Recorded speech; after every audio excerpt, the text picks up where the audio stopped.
Hello friends, આપણે આગળના વિડીયોમાં પ્રશ્ન 4b નું સોલ્યુશન જોયું. આજે આપણે અહીં પ્રશ્ન 5a જેની અંદર પ્રકરણ 9નું સોલ્યુશન જોઈશું. જેની અંદર આપણને 4 દાખલા આપેલા છે. એ 4 દાખલાનું સોલ્યુશન જોઈએ.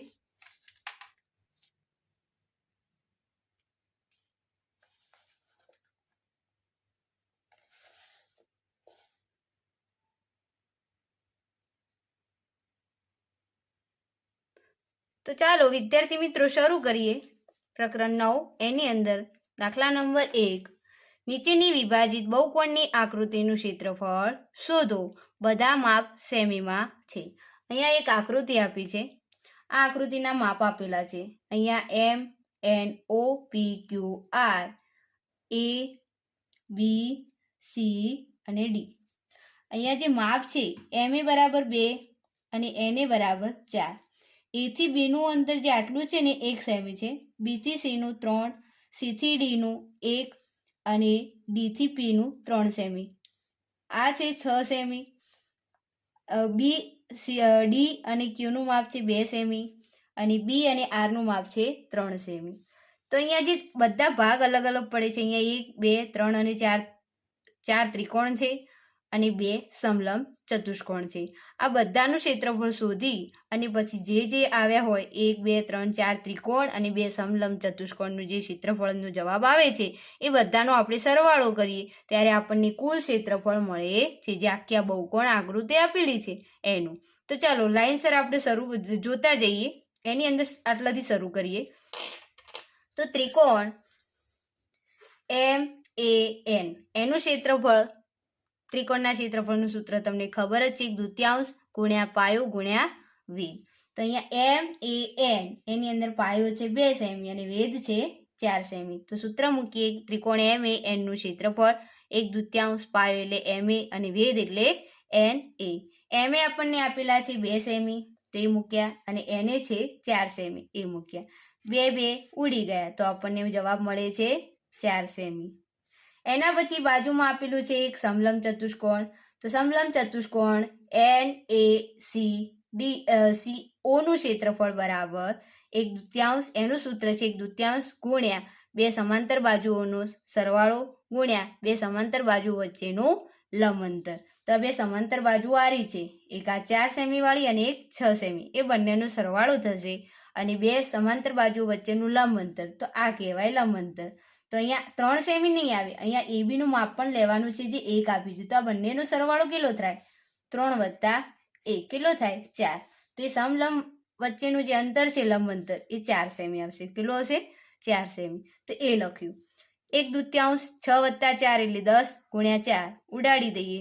2 દુ 4 અને 10 દુ 20 સેમી સ્ક્વેર. એના પછી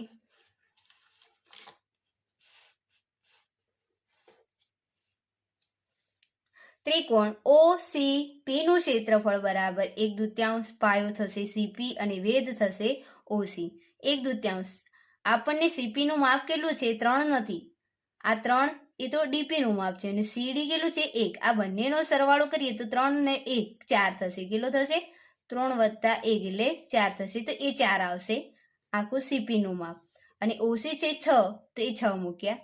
ઉડાડી દઈએ. 2 દુ 4 6 દુ 12 સેમી સ્ક્વેર. નીચે આવીએ. ઉપરના 3 ભાગ લેવાઈ ગયા. નીચેના 3 ભાગની અંદર એમ બી આર નું ક્ષેત્રફળ, ત્રિકોણ છે રહ્યું એમ બી આર. તો કે એમ બી આર નું ક્ષેત્રફળ બરાબર 1/2 પાયો થશે એમ બી અને વેધ થશે બી આર.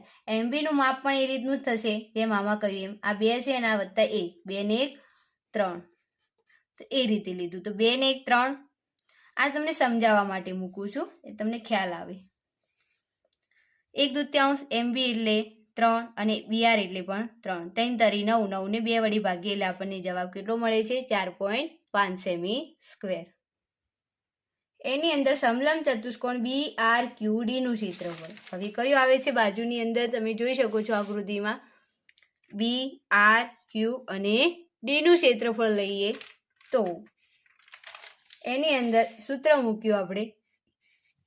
2 સમાંતર બાજુ એટલે 3 + 2 5 થશે, એનું વચ્ચેનું લંબ અંતર છે 4.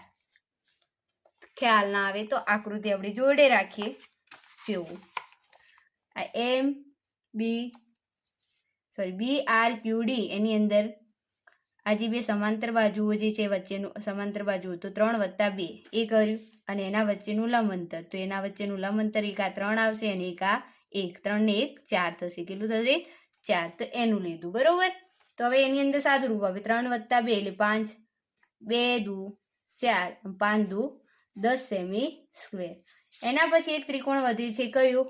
DQP નું ક્ષેત્રફળ. પાયો છે 3 ને વેધ છે 2, તો એ મૂકી દીધું. 2 ઉડી ગયા, વધ્યા 3 સેમી સ્ક્વેર. કુલ ક્ષેત્રફળની અંદર શું થશે? બધાનો સરવાળો થશે. તો એની અંદર પહેલું આવ્યું હતું જે ત્રિકોણ એનું 4 + 20 + 12 સેમી સ્ક્વેર વત્તા 4.5 વત્તા 10 વત્તા 3. આ બધાનો સરવાળો કેટલો થાય છે? 53.5 સેમી સ્ક્વેર. 2. નીચેની નિયમિત અષ્ટકોણીય આકૃતિનું ક્ષેત્રફળ શોધો. બધા માપ મીટરમાં છે. અષ્ટકોણ એટલે આઠી બાજુ કેવી હોય?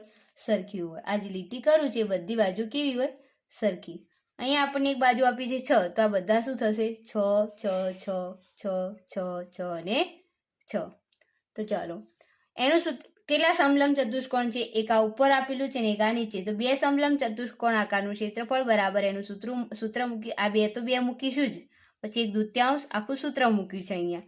એ સૂત્રની ચલો 2 × 1/2, 2 સમાંતર બાજુ એટલે આ બંને કહેવાશે 10 + 6, અને બંને વચ્ચેનું લંબ અંતર છે 4, તે મૂકીએ.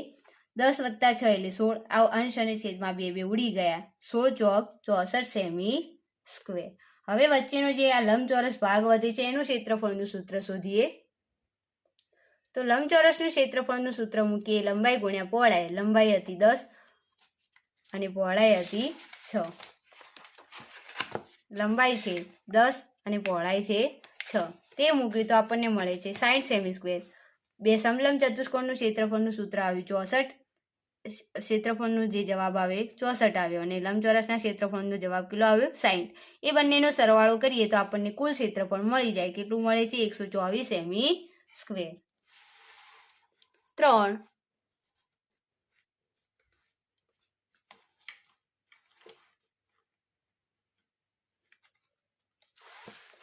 નીચેની વિભાજિત બહુકોણની આકૃતિનું ક્ષેત્રફળ શોધો. બધા માપ સમા છે સેમીમાં. અહીંયા આકૃતિ આપી છે, એની અંદર MNOPQR EFGH અહીંયા માપ આપેલા છે. આ 1 છે, આ 3 છે, 4, F થી G 5 છે, G થી H 1, H થી Q 2, આ 6, આ પણ 6, આ પણ કેટલું થશે? 5 + 1 એટલે 6 થશે. કેટલું થશે? 6. આ 6 છે ને આ 4 છે. તો અહીંયા આગળ પહેલા દાખલામાં ગણ્યું તેવી જ રીતે લાઈનસર લઈ લઈએ. ત્રિકોણ NEO નું ક્ષેત્રફળ બરાબર 1/2. પાયો છે 3 ને વેધ છે 4, તો 2 દુ 4, 3 દુ 6 સેમી સ્ક્વેર.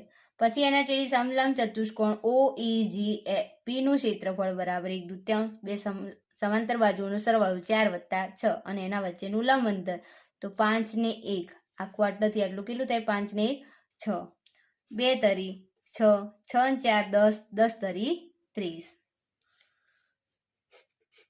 એના પછી ત્રિકોણ PGQ નું ક્ષેત્રફળ બરાબર 1/2. પાયો છે 2 + 1 એટલે 3 થશે, અને વેધ છે 6, તો 2 તરી 6, 3 તરી 9 સેમી સ્ક્વેર.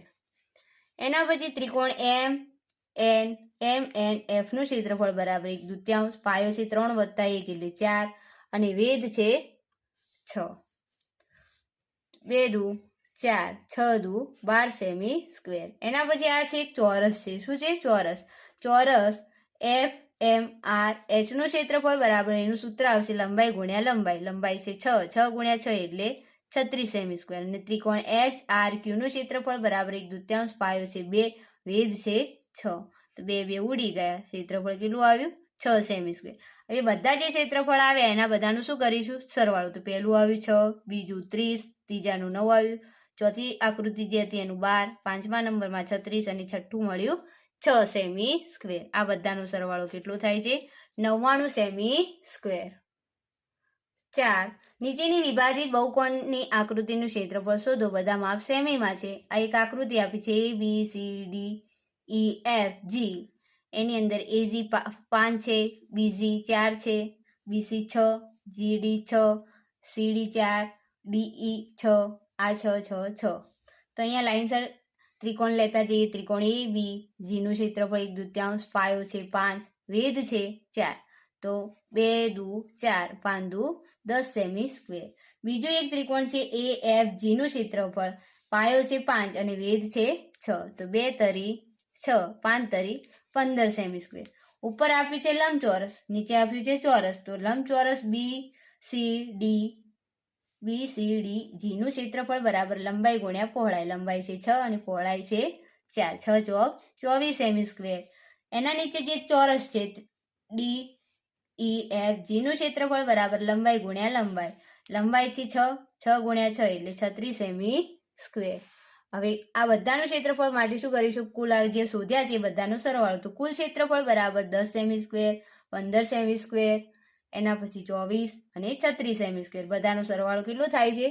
85 semi square. તો વિદ્યાર્થી મિત્રો, અહીંયા પ્રશ્ન 5 ની અંદર પ્રકરણ 9 નું સોલ્યુશન પૂરું કર્યું. નેક્સ્ટ વિડીયોની અંદર પ્રકરણ 10 નું સોલ્યુશન જોઈશું.